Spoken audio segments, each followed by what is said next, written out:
क्या आपने कभी ऐसी देवी का नाम सुना है जो बकरे पर सवार होती हैं, हाथ में बोतल थामती हैं और मसान में बैठकर तांत्रिकों के सर से खेलती हैं? ये हैं मेलडी माता।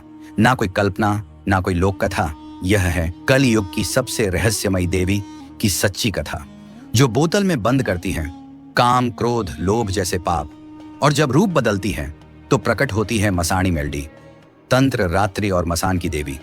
कौन है ये देवी? क्यों इनका नाम लेते ही पापी कांप उठते हैं? और कैसे ये देवी आज भी अपने भक्तों की रक्षा करती हैं? देखिए वह कथा जो कभी किसी ने पूरी नहीं सुनाई, मेलडी माता की कथा, पहली बार शुरू से अंत तक। परंतु मां मसाणी मेलडी के इस भयानक रूप को देखने से पहले हमें इससे बिल्कुल विपरीत उनके उस दिव्य स्वरूप को जानना होगा। एक ऐसा रूप जो तेजस्वी, शांत और दिव्यता से भरपूर है। तो आइए चलते हैं इस रहस्यमयी आध्यात्मिक यात्रा पर। कहानी शुरू होती है सतयुग के अंतिम चरण में। उस समय एक दैत्य अमरुआ महान प्रतापी, मायावी और वरदानी था, जो तीनों लोकों में आतंक मचा रहा था। उसके अत्याचार से सृष्टि में हाहाकार मच गया था। कई वर्षों तक उसके आतंक के कारण देवता भी पराजित हो गए। अमरुआ को वरदान था कि कोई भी झात शक्ति उसे मार नहीं सकती। देवताओं ने चिंतित होकर महाशक्ति की स्तुति की। तभी आदि शक्ति जगदम्बा सिंहवाहिनी दुर्गा प्रकट हुई। उन्होंने अपने 9 रूप धारण किए और उनके साथ 10 महाविद्याएं तथा अन्य सभी शक्तियां प्रकट हुईं।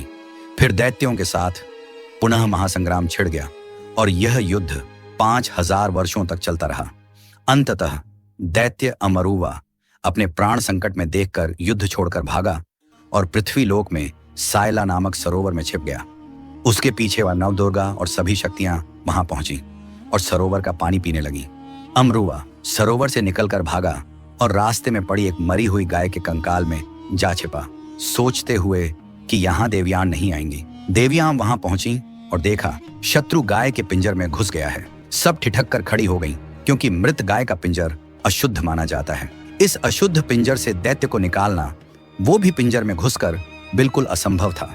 बाहर निकले बिना उसका वध भी नहीं किया जा सकता था। ऐसी विषम स्थिति में मां ने तरकीब लगाई, अपनी हथेलियों को रगड़ा और मैल निकाला।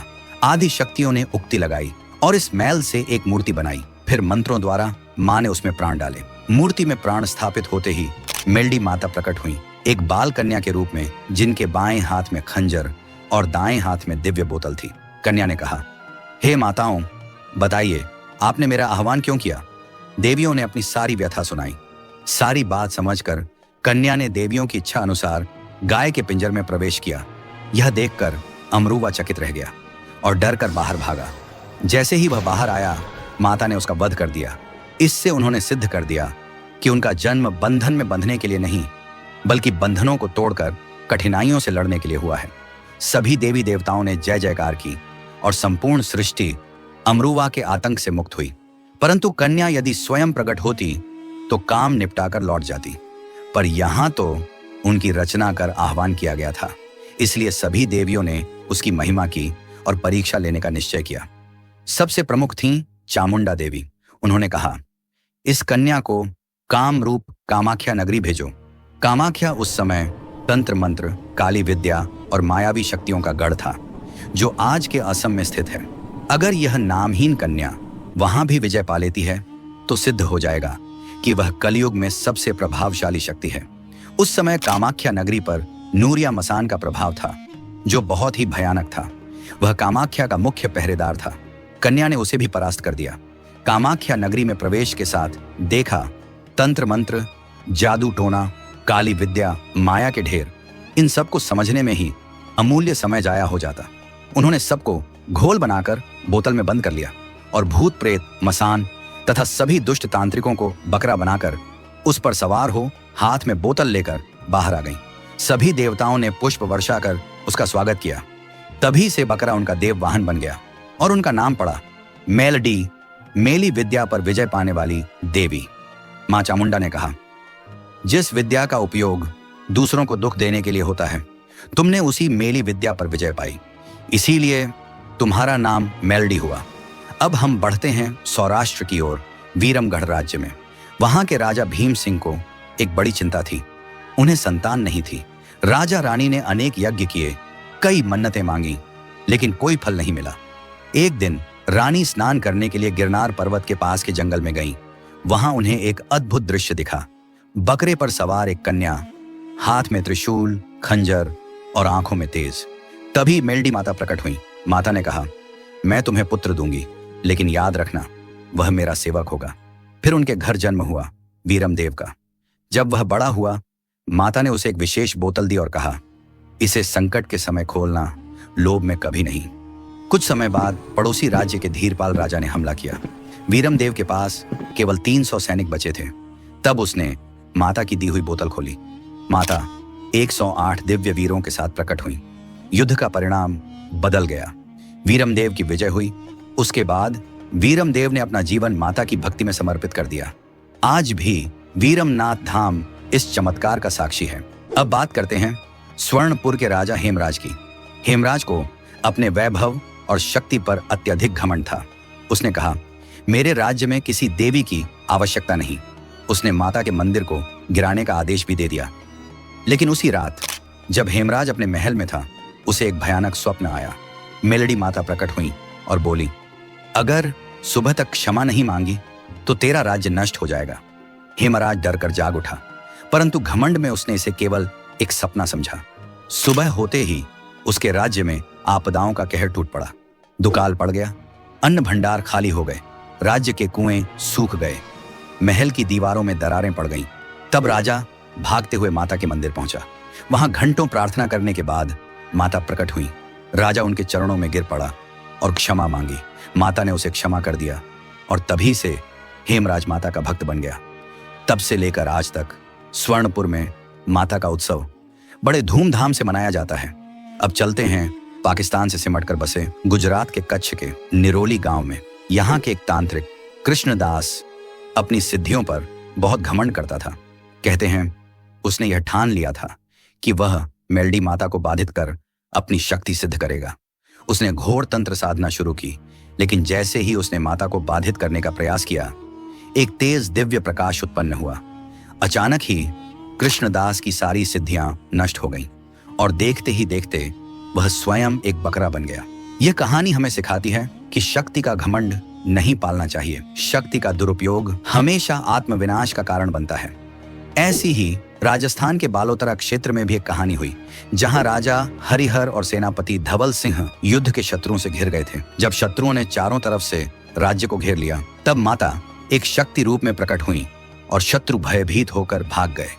अब हम चलते हैं मेलडी माता के भयावह और डरावने स्वरूप की ओर, जिसकी बात हमने वीडियो के शुरुआत में की थी, जो तांत्रिक और मैली विद्या से जुड़ा हुआ है, जिसे मसाणी मेलडी माता कहा जाता है। मसाणी का अर्थ है श्मशान में रहने वाली शक्ति। कई बार यह रूप किसी काम के बदले में बलि मांगता है, जिसका वर्णन गुजरात की कई लोक कथाओं में मिलता है। वैसे तो माता के पूरे भारत में अनेक मंदिर हैं, लेकिन कामाख्या पर विजय के बाद उनका मुख्य स्थान बना कामरू देश का माखणिया डूंगर। इसे लोग कामाख्या नगरी या कामरूप देश के नाम से भी जानते हैं। अब हम बात करते हैं भारत के सबसे महान राजा की, उज्जैन के अमर राजा, राजा विक्रमादित्य की। एक ऐसे राजा जिन्होंने सिर्फ राज्य ही नहीं, बल्कि धर्म, न्याय और वीरता से भारत की परंपराओं को अमर बनाया। एक समय पर उनका विशाल साम्राज्य सिर्फ भारत ही नहीं, पश्चिम में आज का सऊदी अरब, पूर्व में इंडोनेशिया, उत्तर में मंगोलिया और दक्षिण में श्रीलंका तक फैला था।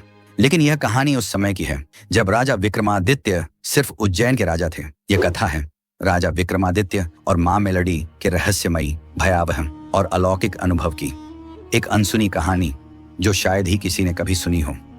तो चलिए बिना समय गवाए कहानी शुरू करते हैं।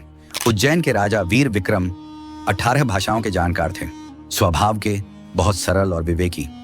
एक दिन राजा ने सोचा, मुझे योग सिद्ध मंत्र सीखना चाहिए। इसलिए एक रात सारा राज्य छोड़कर वे अकेले कामरूप देश की यात्रा पर निकल पड़े। वहां के गहरे जंगलों में एक तपस्वी बाबा वालीनाथ साधना में लीन थे। राजा विक्रमादित्य वहां पहुंचे और जोर से बोले, अलख निरंजन। राजा की आवाज सुनते ही बाबा वालीनाथ ने अपनी आंखें खोली और पूछा, कौन हो तुम, यहां क्यों आए हो? राजा बोले, बाबा, मैं उज्जैन का राजा विक्रमादित्य हूं। मैं योग सिद्धि मंत्र सीखने आया हूं। यह सुनकर बाबा ने मंत्र सीखने का कारण पूछा। राजा बोले, मैं यह मंत्र अपनी प्रजा के कल्याण के लिए सीखना चाहता हूं। बाबा यह सुनकर सिखाने को तैयार हुए, परंतु उन्होंने एक शर्त रखी। शर्त यह थी कि 14 की रात राजा को पुतली वाव से एक लोटा पानी भरकर लाना होगा। अगर वे ऐसा कर पाए तभी उन्हें मंत्र की दीक्षा मिलेगी। कुछ दिन बाद काली 14 की रात आई। राजा पुतली वाव पर पहुंचे और एक लोटा लेकर सीढ़ियों से नीचे उतरने लगे। लगभग 50 सीढ़ियां उतरते ही वहां सो रहे सारे भूत जाग उठे। चारों तरफ से डरावनी आवाजें आने लगी। राजा, तुझे खा जाएंगे, तुझे खा जाएंगे। इसके पहले भी कई राजा पानी भरने आए थे, लेकिन कोई भी जिंदा लौटकर नहीं गया। वाव के भीतर रहते थे करीब 1200 भूतों के पुतले, जो हर आने वाले राजा को अपने जैसा बनाना चाहते थे। राजा ने ऊपर आने की कोशिश की, पर हिल भी नहीं पाए। भूतों ने हंसते हुए कहा, यहां से कोई राजा बचकर नहीं गया, तू भी नहीं जा पाएगा। राजा को लगा मानो मौत सामने खड़ी हो। उन्होंने अपनी कुलदेवी हरसिद्धि माता को याद किया। माता प्रकट हुई और बोली, राजा, तुम यहां क्यों आए हो? राजा की सारी बातें सुनकर मां बोली, अगर तुमने मुझे कहा होता तो मैं ही तुम्हें मंत्र सिखा देती, लेकिन अब मैं तुम्हारी मदद नहीं कर सकती। यह कहकर माता अदृश्य हो गई। कुलदेवी ने मदद से इनकार कर दिया तो राजा का भय और बढ़ गया। राजा ने 64 जोगिनियों का मंत्र जपा जो उन्होंने सीखा था। 64 जोगिनियां प्रकट हुईं, लेकिन उन्होंने भी मदद करने से इनकार कर दिया और अदृश्य हो गईं। अब जब कोई मदद नहीं कर रहा था तो राजा बोले, क्या इस कामरूप देश में कोई देवता या पीर पैगंबर है जो मुझे यहां से जिंदा निकाल सके? मैं जो कहोगे वैसा करने को तैयार हूं। यह वचन मैं वीर विक्रम देता हूं। राजा की आवाज किसी ने नहीं सुनी, लेकिन मां खड़िया डूंगर वाली मसाणी मेलडी माता ने उनकी पुकार सुन ली। मसाणी मेलडी प्रकट हुई। जैसे ही उनके पैरों के घुंघरू बजे, सारे भूत प्रेत भाग गए। राजा ने माता से अपनी रक्षा की प्रार्थना की। माता ने राजा को सुरक्षित वाव से बाहर निकाला।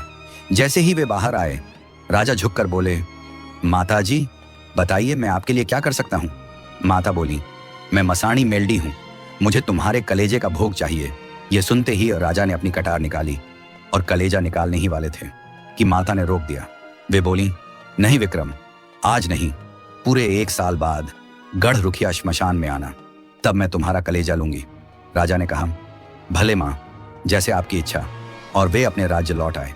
समय बीता। 1 साल बाद काली 14 की रात आई। राजा विक्रमादित्य कटार लेकर उज्जैन के भव्वारी बाजार की ओर निकले। धीरे धीरे वे उज्जैन के पूर्वी द्वार पर पहुंचे।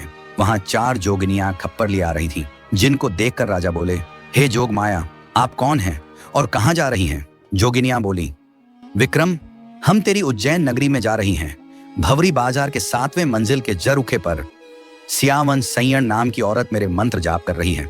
हम ये खप्पर वहां डाल देंगे, फिर अगले 6 महीने तक तेरी उज्जैन नगरी में लाशें ही लाशें बिछी रहेंगी। तेरा उज्जैन जिंदा जागता श्मशान बन जाएगा। यह सुनकर राजा विक्रमादित्य बहुत दुखी हुए।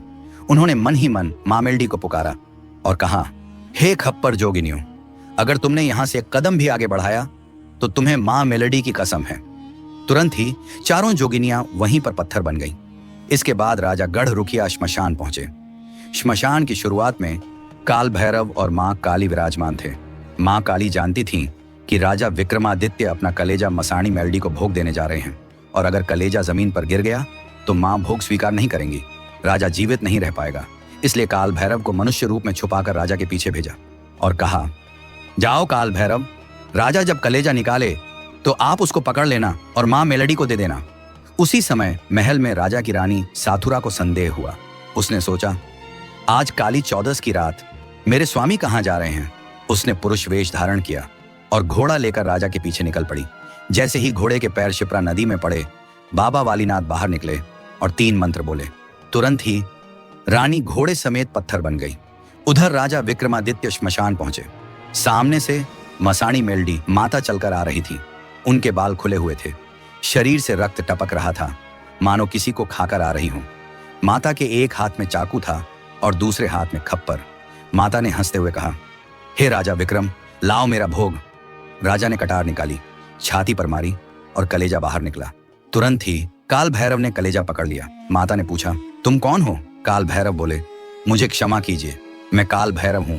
मुझे मां काली ने भेजा था कलेजा पकड़ने के लिए, ताकि यह नीचे न गिरे और आप भोग स्वीकार करें।